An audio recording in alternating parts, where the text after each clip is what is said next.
구입의 생활 안정자금 대출, 전세자금 반환, 기존 주담대 대환. 지난 시간에 구입자금의 생활 안정자금은 1억 원까지다. 그리고 추가로 집을 사면 안 된다는 내용을 알아봤습니다.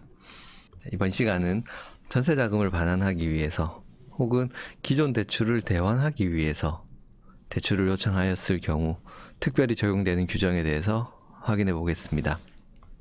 마찬가지로 규제 지역에 대한 설명은 생략을 하고 기타 지역을 기준으로 설명해 드리도록 하겠습니다. 전세금을 돌려주려고 합니다. 전세금을 돌려주는 경우에도 구입자금이 아닌 구입의 생활안정자금으로 분류가 되는 것이 대부분이고, 구입의 생활안정자금을 받아서 주택을 여러 채 살까봐 대출금을 1억 원으로 제한을 했는데, 세입자가 나가려고 하는데 돌려줄 돈은 없고, 그렇다고 해서 다른 데 쓰는 것도 아니고 전세자금 돌려주는 건데 대출을 해줘도 되지 않을까 라고 생각을 한다면 맞습니다. 1억 원 초과해도 전세금 반환자금은 대출 지급이 가능합니다. 1억 원을 초과해도 가능하다는 뜻은 우리가 대출 한도를 계산할 때 집값 5억 원에 LTV를 70% 적용했다면 3억 5천만 원, 소액 임차보증금 2천만 원을 차감하고 3억 3천만 원에서 보험가입 금액 2천만 원을 더해서 대출 한도를 3억 5천으로 계산했다면 1억 원을 초과해도 가능하다는 말의 의미는 원래 대출 가능 금액인 3억 5천만 원 범위 내에서 1억 원을 초과해서도 가능하다는 의미입니다. 이렇게 해주시면 더 좋겠습니다. 전세금 반환 목적이라고 했으니까 세입자에게 주겠네요. 그럼 대출을 해서 우리가 바로 송금을 합니다. 왜냐하면 세입자에게 준다고 했지만 실제로 다른 데 쓸 수 있는 가능성이 조금은 있는 거죠. 그래서 내가 직접 송금을 하고 송금 영수증까지 진구해 주시면 훨씬 더 좋겠습니다. 세입자는 전세금을 받았으니까 다른 곳으로 이사를 가겠네요. 그렇죠. 그래서 대출 지급 후에 전입세대 열람 확인원을 받아서 세입자가 퇴거한 것을 확인해 주시는 게 더 좋겠습니다. 그래도 추가로 집을 사면 안 됩니다. 전세 반환 목적이라고 해도 대출을 받았으니까 추가로 주택을 구입해서는 안 됩니다. 사실 전세금 내줄 돈은 있는데 전세금은 대출 받아서 내주고 내가 가진 돈으로 또 집을 살 수 있으니 임차보증금 반환 목적으로 1억을 초과해서 대출을 받는 거는 가능한데 추가 주택 구입을 해서는 안 되겠습니다. 기존 대출 대환의 케이스에 대해서 한번 알아보겠습니다. 고객이 와서 기존 대출 대환을 하는 상담을 합니다. 예전에 국민은행에서 주택담보대출을 받았는데 금리가 너무 높네요. 부산은행에서 대환해주면 안 될까요? 국민은행에서 대출을 얼마를 받으셨나요? 국민은행에 2억 대출이 있습니다.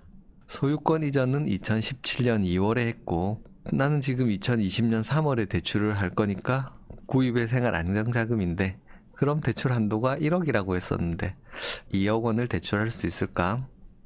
고객님 구입의 생활 안정자금은 대출 한도가 1억까지라서 갈아타기 어려울 것 같습니다.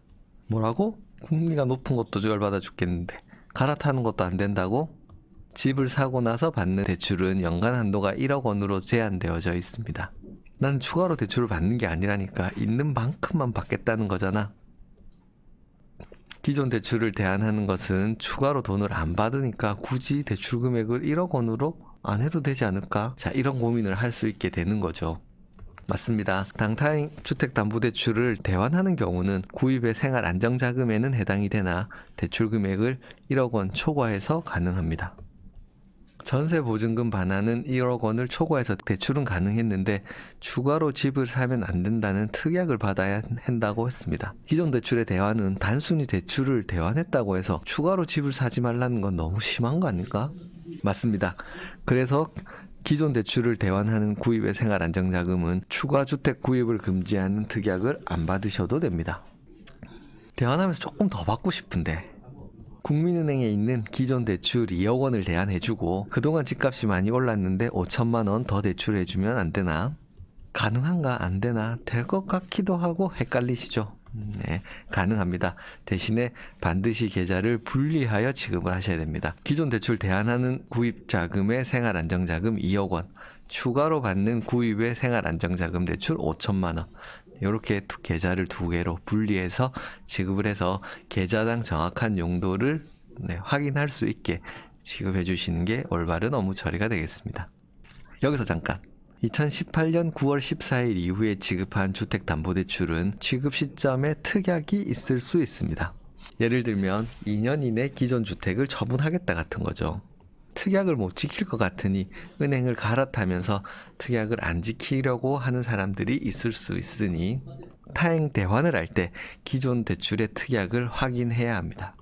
그래서 2018년 9월 14일 이후에 받은 주택담보대출을 대환할 때에는 기존 대출 취급 금융기관에서 대출 현황 확인서라고 하는 것을 요청하여 어떤 특약이 있었는지 그 특약이 현재 지켜지고 있는지를 확인해야 합니다. 특약이 안 지켜지고 있으면 대환할 수가 없습니다. 그러니 주택담보대출 대환할 때에는 금융거래 확인서를 받아서 언제 받은 대출인지도 확인해야 합니다.